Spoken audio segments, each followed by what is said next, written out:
Good afternoon. We have just a few updates for you before we all take any questions that you might have. And I'll say at the outset once again, same place, same time, same channel, whatever you're on here tomorrow. Dr. Box will give us a update on our cases and how we're tracking to Nikki's question yesterday, that formula, the things that we're looking at as we're tracking all the steps that we're needing to take to ride out this storm. Obviously, it has to do with testing those who need to be tested, and then whether the outcome is negative or positive. If it's positive, what is the next step? Are they going home or are they going to the hospital? If they go to the hospital, what is the duration? What is required of that stay? Whether it's an ICU bed, etc. And then from that step, what's the next step? Is it recovery, or sadly, as we have continued to see, does it result in death? And so these are some of the major areas that Dr. Box is tracking on a not daily, but hourly, minute-by-minute basis. And if you could, Dr. Box, just talk a little bit about our supply inventory, some recent developments as has been covered as early as this morning, and then some of the updated numbers on the cases themselves. We'll have more, again, to circle back to Nikki's question, we'll have more in-depth information. I'll hold myself accountable for 24 hours from now.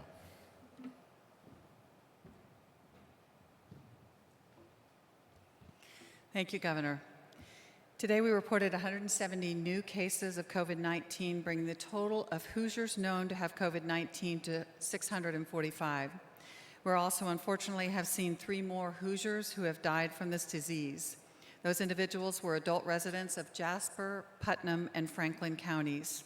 This brings to a total of 17 deaths in the state of Indiana.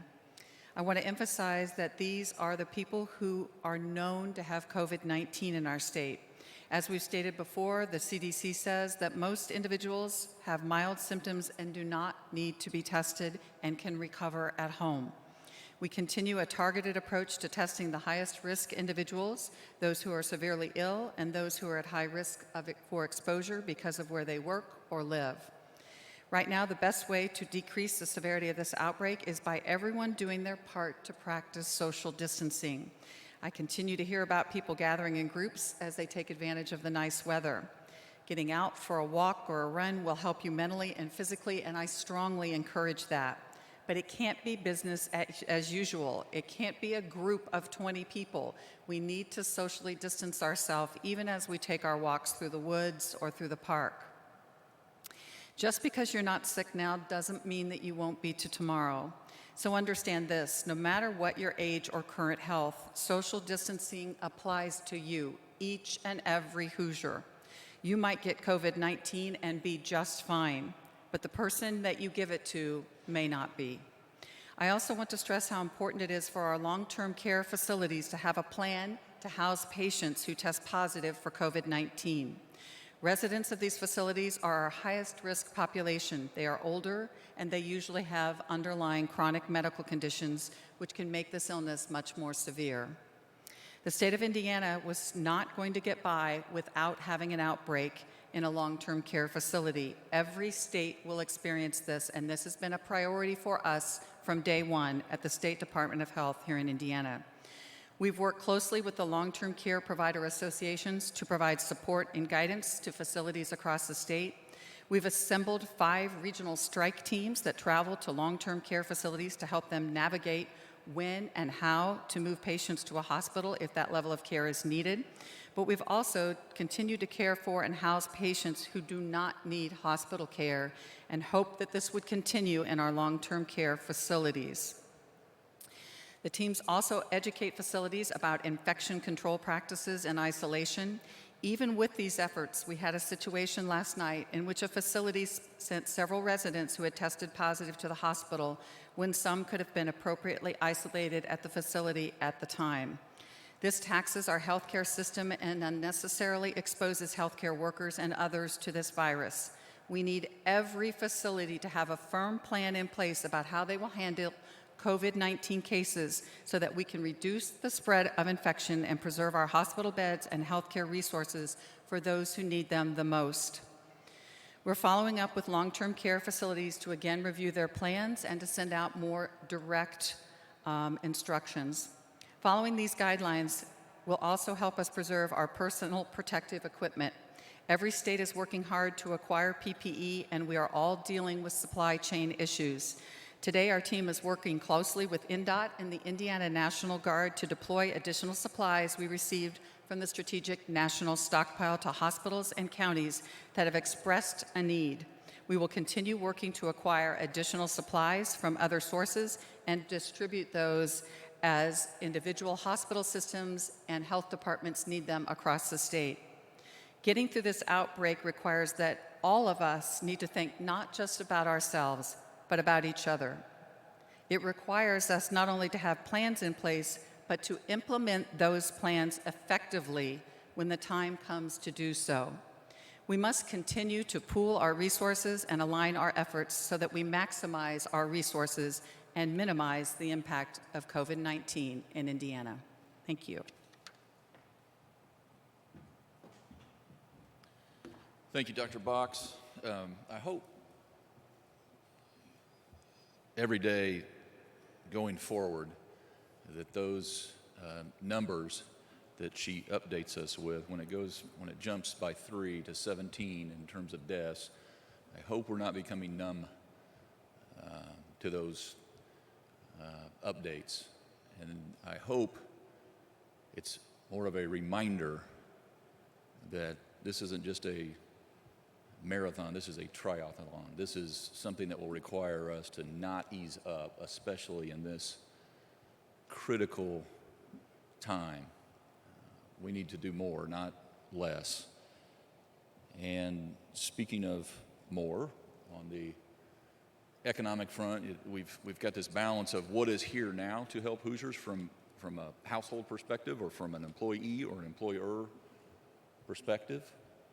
And then we've got what's on its way. And so first, Commissioner Payne, if you'd like to give us a report on some of the more recent developments so that Hoosiers can rest assured that we're going to be able to respond to them right now.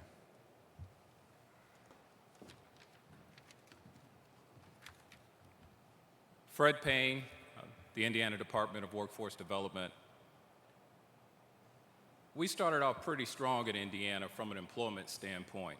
As many of you probably know, we have a 3.1% unemployment rate in Indiana.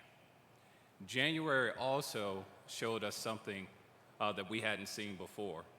We had the highest number of people working in Indiana than ever before. We had about 23,000 unemployment claims filed for the month. But we know our current situation is just a little bit different. For the week ending March 21st, we had 62,777 new unemployment insurance claims filed. Compare that to the prior week, where we had 3,400 filed. In March 2009, we had 157,000 claims filed for the month. That was the highest ever at that time. So we see that things have changed a little bit over the past few weeks. So now let's talk a little bit about what relief is coming and who's covered, who's filing those claims, and what they should expect. As we announced earlier in the week, the governor has given us broad flexibility to ensure that as many Hoosiers who are out of work due to COVID-19 are covered. He's also waiving the 1-week waiting period for unemployment insurance benefits. That's what's coming down the pipe of what we have in place now from a state perspective. But our federal partners have passed some additional legislation that will help Hoosiers out as well. The types of people and the types of jobs or businesses that will be covered now with new legislation will be independent contractors, those who are self-employed, and those individuals who may have a limited work history. There are other add-ons from our federal partners as well. There's a 13-week extension to the unemployment benefits expiration date. Currently, we have 26 weeks. The feds are adding an additional 13 weeks. They're adding a $600 per week emergency benefits increase for a 4-month period. And they're reimbursing funding for not-for-profits, government entities, and Indian tribes for the costs they incur for unemployment benefits, and contributing to funding for that 1-week waiting period. And they'll also contribute funding for employee flexibility so that we can hire or move employees so that we can accommodate for this increase in unemployment claims. So what should you expect? What should the public expect? Well, because we know that we have so many claims and we're going to have so many questions, we want to direct people to our website, because our website can answer many of the questions there before calling in. If, after looking at the website and the frequently asked questions, which we try to update pretty rapidly as changes occur, or the handbook, or the tutorial, if those things don't answer your questions, feel free to call. But I want to ensure you that we will get to every call, but we do have some call delays because of the taxing that's being put on our system to make sure that we get back to people quickly. So payment for processing claim time is about 21 days, and we must update our IT systems to accommodate for all of these changes. Thank you.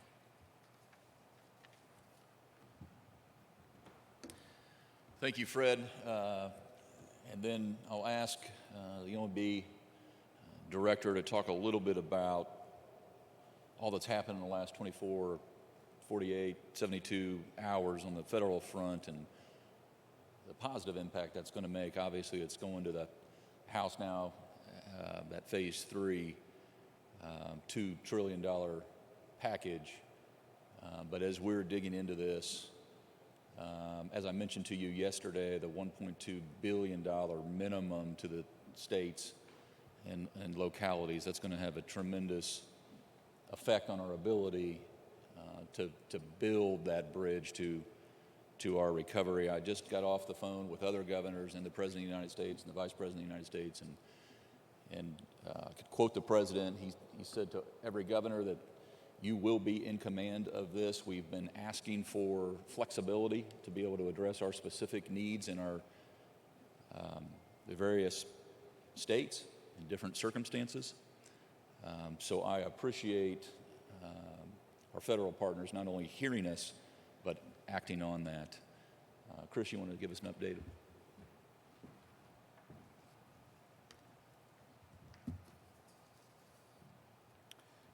Good afternoon. My name is Chris Johnston, and I'm the Director of the Office of Management and Budget. Up to this time, we have generally had positive news regarding tax revenue collections for each month of the fiscal year. In fact, the good news started when we closed last year in June of 2019, when the last 3 months exceeded the most recent forecast from just a couple of months before. We closed the year with $2.3 billion in reserves. Through February, revenues had exceeded an upwardly revised forecast by another $100 million. Needless to say, challenges lie ahead. Those revenues, those reserves, have begun to be utilized and will continue to play an important part as we take the necessary steps to confront this public health emergency. To get a little technical, I want to talk a little bit about what's going to happen in the next couple of months. So revenues are generally received in the second and reported in the second half of each month. So collections in the current month of March reflect activity, though, that occurred in the prior month, in the month of February. So the March revenues that will be reported in the next 10 days or so will reflect February's economic activity and not what we all know is happening and what we are witnessing today. Because of that, I do not want to create a false sense of optimism for this month for what we will need to manage through. There will be some signs of the effect on the economy in this month's revenues. One example is the gaming revenues. Those revenues have a little different remittance period that overlaps both February and March. And as we all know, the casinos were closed on March 16th. And so there will be 1 week of wagering tax that is not remitted in the month of March. But April will really be our first significant signal of things to come. Some things we know, other things we do not. Things that we do know are some of the things that the governor had mentioned last week. We previously announced that income tax payments and filings due on April 15th will be deferred until July 15th. This alignment with the federal government provides much needed short-term relief for individuals and small businesses. However, this timing difference will put a strain on our state's resources. This June 30th will not be like the last. April is our largest collection month. It's estimated at $2.2 billion for all tax types, and it's also the largest income tax month. So that deferral will make a significant dent in those revenues, 40 to 50%, that won't be collected until July. We also know that there will be an impact from other tax types. This is one of those things that we don't know. And what we don't know is the severity. Sales tax is the largest contributor to pay for our necessary services, the human and social services that are so desperately needed today, and to address the demand which will increase in the coming months. There's education as well as public safety. That critical resource, which is being impacted now from reduced economic activity, will be reflected in the April collections. So it's difficult to put a number on what the total impact would be, because not only do we have the deferral, but we will be seeing the results in collections from this downturn in economic activity in the month of April. We will be using our reserves to maintain our priority services and those required by this public emergency. Some of those include fronting payments for PP&E, the personal protective equipment, helping front some of the costs until reimbursement on UI staffing and resources. There are also programs that currently exist in state government that we could activate and elevate, such as community partners at the Department of Child Services.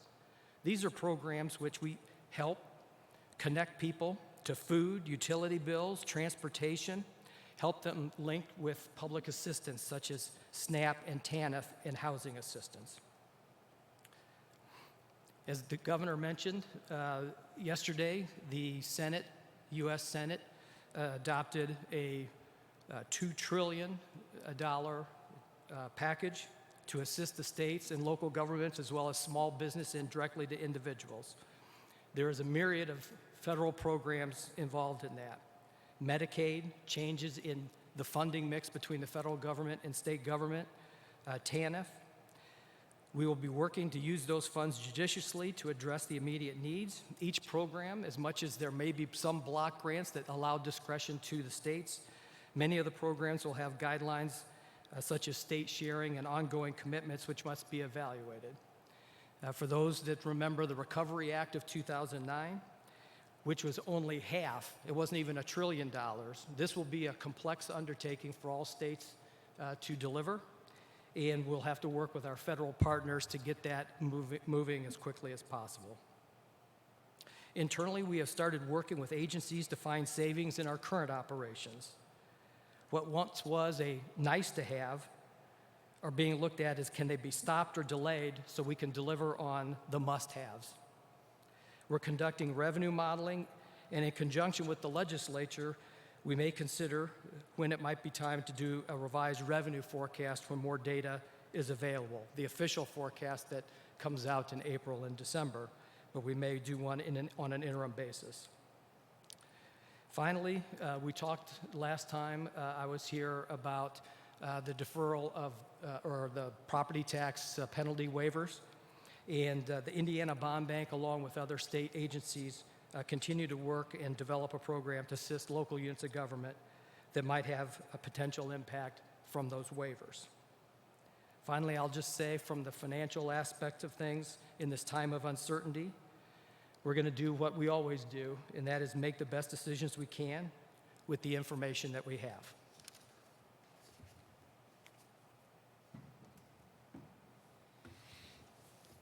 Thank you, Chris. As I mentioned at the outset, we'll have more updates tomorrow, but you are probably aware that we had a few today. One from the federal front that hasn't been mentioned very often is also being discussed right now is pushing back that date for the real ID, to get your ID, to get your license updated. It gets pushed back to September of 2021. Actually, Indiana, we were ahead of the curve and outperforming a lot of other states in getting those updates, and we can get you the exact percentage of where we were. But now that's been pushed back, so the public needs to know that you're not going to run out of time at the end of this year. Also, you saw the greatest spectacle in racing has reset its start date to I don't want to jinx the weather, but to a beautiful day in August on the 23rd. And they'll be hosting a doubleheader on July 4th, the Grand Prix and NASCAR.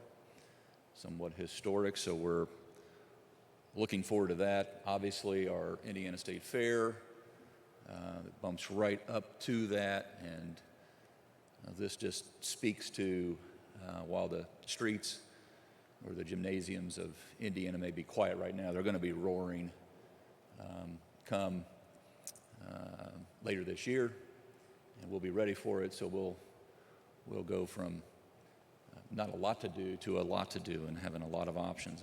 I hope you continue to be as inspired as I am on a daily basis to read the stories that you've all covered from border to border, from Lake Michigan to the Ohio River. It is simply amazing to see the heart of Hoosiers who are hunkered down right now, not slowing down to meet the needs of their neighbors. And for as much as government is doing and trying to do more, it's individuals that are standing in the gap and making these connections. And when you learn about in Crown Point on the town square there, city square, putting positive messages in every business window, whether they're open or not, it just underscores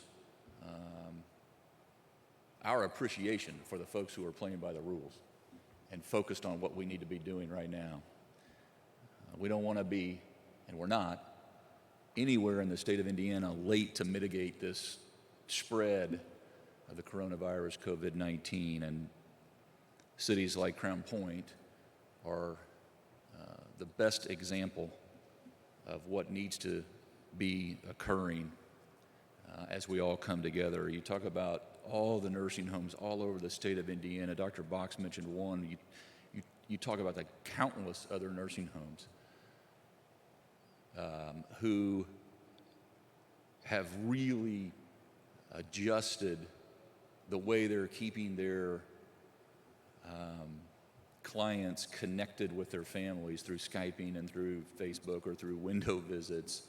Obviously, nothing can replace a hug, but this needn't disconnect us from those who we love, and nursing homes all over the place. There's some down in Clark County who are serving as a real role model.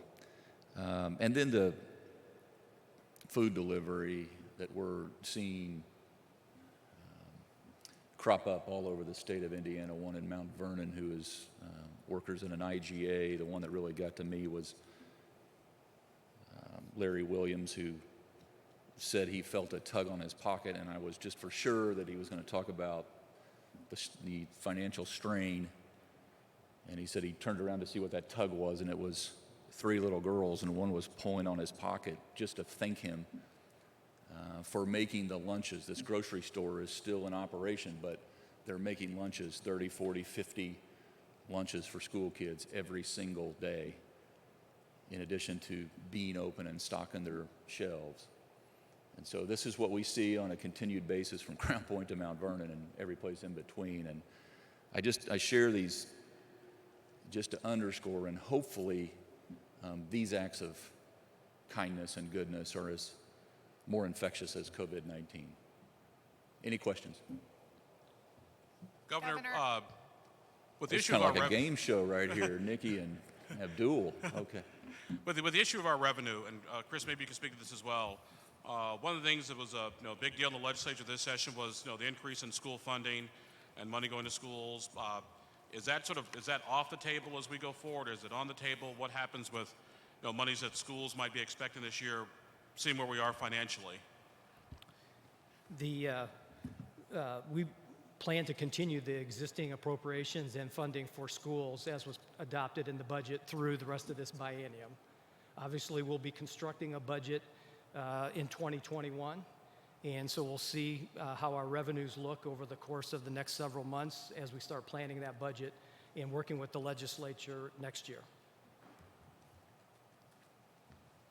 Governor, your stay-at-home order has been getting some criticism from people who point out that the exemptions are massive. I mean, liquor stores and realtors and landscapers can all be going to work. So can you talk to me about whether you think it's having an impact given how wide the exemptions are? Yes, I can, and it's having a tremendous positive impact on changing the behavior. I do understand questioning of the some of the exemptions. However, when you talk about these outdoor jobs, we have still asked for, whether it's a landscaping company or a golf course, we have asked these businesses to, if they're in the great outdoors and wide open, to continue their work if they can practice social distancing, if they can change their business model so that they're not working on top of each other, so that if you're out at a golf course, you're not 4 people in a golf court, but if you want to walk 18 holes, God bless you, get some exercise. This is not encouragement to break the rules. We have, if you want to see the proof in the pudding, go outside and look at the change in the traffic patterns. And it's all in an effort to get through this so that 100% can go back to work, not just the essential companies or the businesses that can conduct their business in a responsible manner. So yes, it's having an effect. Look, this is day 2. And when you have a day like yesterday that was 60 plus degrees out, beautiful day in, sometimes we see 3 or 4 seasons in one day in the state of Indiana. Yesterday was a great day to be outdoors, and I encourage people to get out and walk their dog or get out and walk their cat if they want. But it doesn't, that was the whole purpose of this order, is to let's comply, and we'll get through this faster. But it is having a positive effect. There's no doubt in my mind. Yes, sir. Governor, you mentioned it, pushing back the Indianapolis 500. I think a lot of people are bowled over about that. What's your reaction to that? And Pushing back, I'm sorry, I didn't hear. Pushing back the Indianapolis 500. Oh. I mean, if there's only one other tradition that's probably greater than that race, to push it back to August, what's your reaction to that, and was it the right decision? Well, I'm not going to second guess Mr. Penske. Or the IMS, and I think it's not just a race on Memorial Day. There's a whole long lead up to that race. And I 110% support the decision to postpone it. I'm just tickled that we're still going to have it. And we will have it. And we'll welcome the world back to the state of Indiana at that time. Governor, I have a couple of questions Yes, related Lindsay. to the budget. The first being, how much of the reserve has been spent? Or devoted to, you might want to talk about what's been devoted in the tax cuts, about $1 billion that we've got. Well, we've got some initial expenditures that have been made. I don't have an exact number because we're at the front end of making a lot of these expenditures, primarily with the request for the personal protective equipment, and then gearing up some of the programs, as I mentioned. But again, we're at the front end of that. So not a lot of expenditures to report, but we're coordinating those, yes. And then this may not be a top priority right now, but it's certainly related to the budget, is the 2020 census count, because that impacts how much federal funding we're going to get and it certainly has a long-term impact on the state. So what is being done to make sure we have an accurate count given all these measures that are in place right now? I can't speak to the exact details of that. I do know I have been copied, but on many emails that came out from the U.S. Department of Commerce regarding changes that they're doing with the census. Our Department of Administration is the one as our point person handling the state of Indiana census or coordinating with the U.S. Department of Commerce. I know that there's been some changes to it. I can't speak to the details of it, though. Governor, do you have anything to add to that? And we can get you their latest updates as well, but we've turned ours in. So if you've received it, turn it in, be early, even if a change is made by the U.S. Department of Commerce. But look, we're going to be at the front of the line. I'll tell you that. Yes, sir. I have two questions, if I may. One for Dr. Box and one for Superintendent Carter. Superintendent Carter, can you explain to people who believe everything they see on Facebook, police and the National Guard are not out stopping people who are out there during this time? And then I have a question for Dr. Box. Yes, I appreciate the question very much, and we've spent a tremendous amount of time talking about this over the course of the last 24 hours, and we'll continue to do that as our citizens have questions about what's happened to them. I had 9 directly reported to me yesterday, and of those 9, I've not been able to substantiate any of them yet, and they ranged from I was stopped and told that I'd be charged $500 or there'd be a fee associated if I continue to be out without some type of a document. That is not true. There is no need in Indiana, anywhere in Indiana, in any city, any county in Indiana where you have to have a document explaining that you're essential or not. I hope in America we never get to that point. Secondly, if someone does feel like they've been targeted, they need to report that. And I would strongly recommend that occurs. This has been a real issue of concern to so many of our citizens around this great state, and we'll continue to lean into that as much as we can. But I've read 2008 multiple times, and I'll very rarely will I speak for this governor, but that would never be his intent, that's what we have to do. I agree with him completely that our communities have seen a significant decrease in movement. It's working. But there is no need for you to carry a document with you, nor can a law enforcement officer stop you simply to say, what are you doing out here? That cannot happen in the state of Indiana. Were you saying at the beginning that did happen, that you heard that from 9 people? There have been some reports that that's happened around Indiana, and every time I hear those, and I'll continue to get them, they'll flow to me. I spoke to a farmer down in Jasper today that I got through one of the state agencies this morning. So I think it's important we get on those very, very quickly, and I can assure you that's what we'll continue to do. So you're talking with law enforcement officers as well, letting them know we're not doing that. Law enforcement officers were in daily communication with police chiefs, sheriffs, town marshals, elected officials all over Indiana almost every single day. But this one this morning was a farmer that apparently had been stopped, so I wanted to reach out to him direct, and I did. And those conversations will continue. Thank you, sir. Thank you for the question.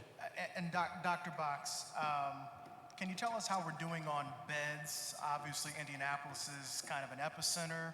I have heard from people who work in nursing homes or assisted living that some of their space may be used to take care of patients. Can you explain what's going on there? So we are doing a lot of what we call surge planning for expectations of having more individuals in the state of Indiana who are sick.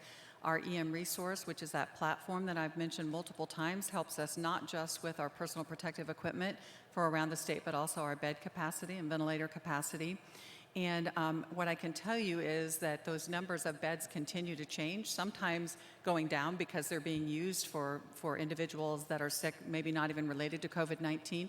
But more recently, I've been seeing them go up because I think that all across the state of Indiana, our hospital systems have been working very hard to increase their number of ICU beds that are available. So I've actually seen an increase in the number. With regards to long-term care facilities, we know that there will be individuals that need to be released once they're well enough from the hospital back to their long-term care facility.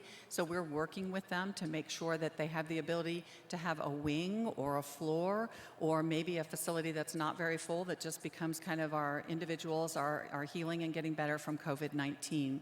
We also have long-term care acute facilities that we can bring into as part of this where individuals can continue to get oxygen and other things there. So all of our partners are coming together. I've been absolutely overwhelmed and impressed with the way our systems across the state are all working together with long-term care facilities, with residential facilities, with hospital facilities, and also our long-term acute care. Governor, we're hearing that the Trump administration has sent guidance to governors about how they should eventually relax the stay-at-home orders that have been issued. So I wanted to know, who exactly are you going to be listening to when it comes time to either adjust or extend those orders?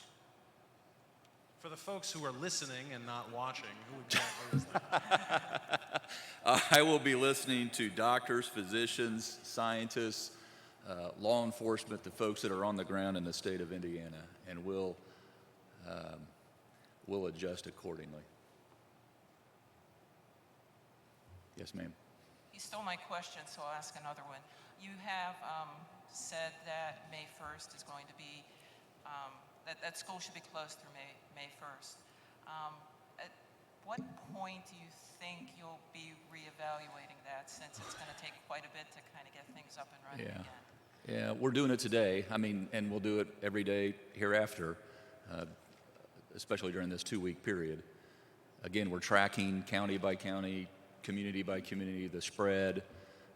Just 2 days into this 14-day period, too soon to make a decision post May 1st yet, but we shall over the next few weeks. Thank you. Thank you. Yes, sir. Commissioner Payne. Can you go up to the microphone, please?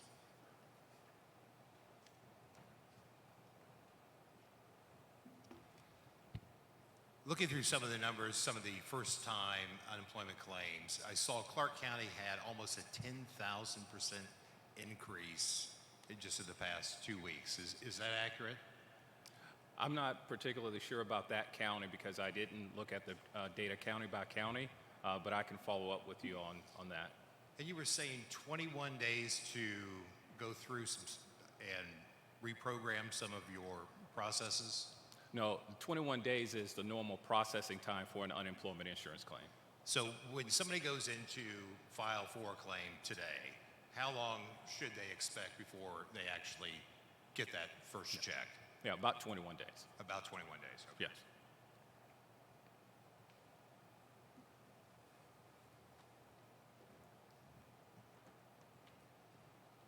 Governor Holcomb, I wanted to ask about, Governor Cuomo has asked states that are not quite as far along as New York to send ventilators, send PPE equipment, saying that they're in dire straits. How do you balance the needs to build up our own supply?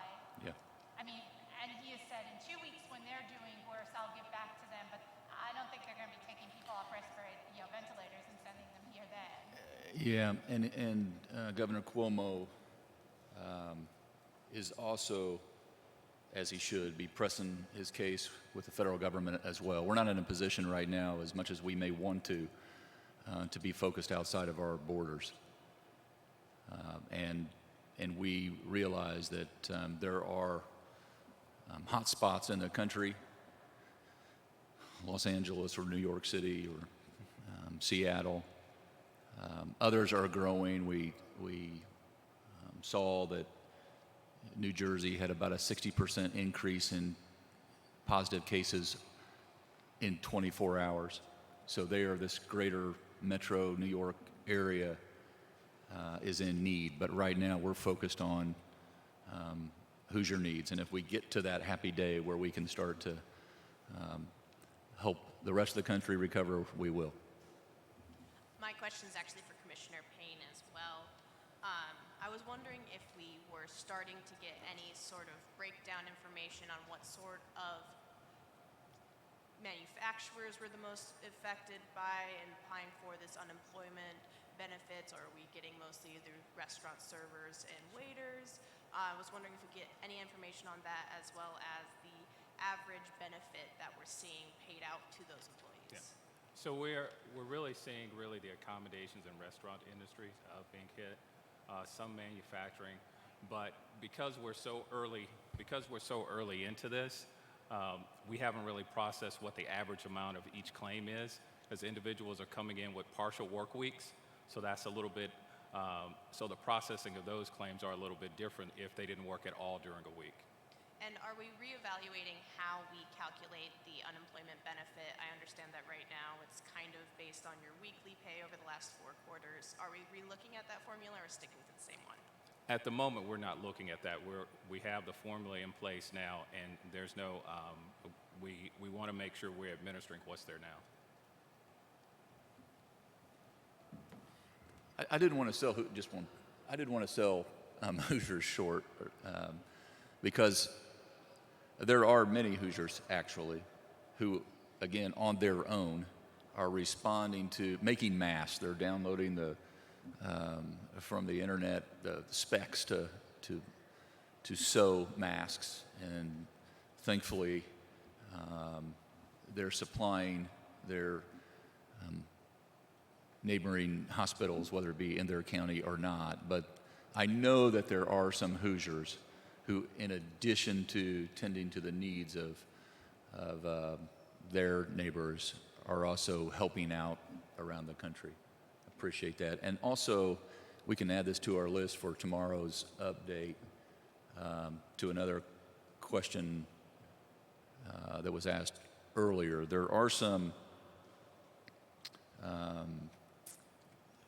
there is some thought going into, if you live in another state, if you live in Michigan or if you live in Kentucky or Ohio or Illinois, and you're living under a different executive order, to break it down to its basics, can you, if we have an essential job that's tagged essential and it's not in Michigan, can you travel on the road in Michigan to get to your job in Indiana? And this has some cross-border ramifications to it. Currently, it is where you are a resident are following the law according to where you live, not to where you work. But this will be a topic of discussion for the National Governors Association in our next meeting. Question for Dr. Botts. Yesterday, Doctor, I believe you indicated you were optimistic that hospitals could double perhaps their ICU capacity. I'm wondering if you have a baseline number you're basing that on. Do you have a January 1st number, not only where we were with ICUs or where we are with ventilators, so that we can have a base number to start building from? And if you got any more accurate information today that you didn't yesterday from an added 24 hours of reporting. Yep, we actually refined the question in the EM resource very specifically for the hospitals to read what is your baseline ICU beds, what is your baseline ventilator status. what is your realistic surge capacity and what is your realistic ventilator status. So they're answering those questions for us. And so are we building off of, I don't know, January 1st numbers? When you say you're hoping they can double their capacity, I'm wondering what we're basing that on to determine if 6 weeks from now, hey, it was a success, we made it. So originally when we started with this, very, very early on, I mean, we've really been working on it since the first case was reported in Wuhan, China on December the 31st. Those numbers were not very accurate in the EM resource, as you can imagine, because people were probably not reporting on a daily basis as they are now. So those are being refined every single day and increased every single day.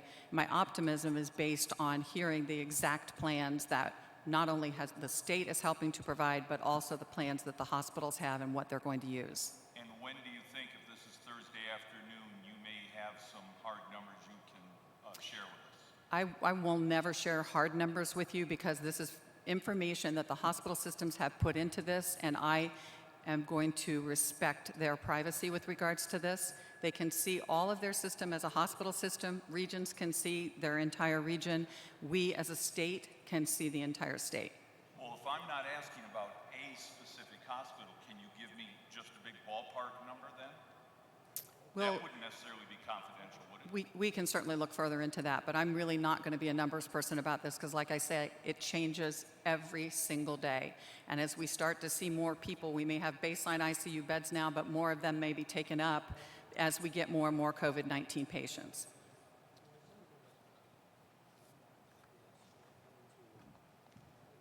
Once again, thank you for joining us today. We'll send out a media advisory with details regarding tomorrow's availability.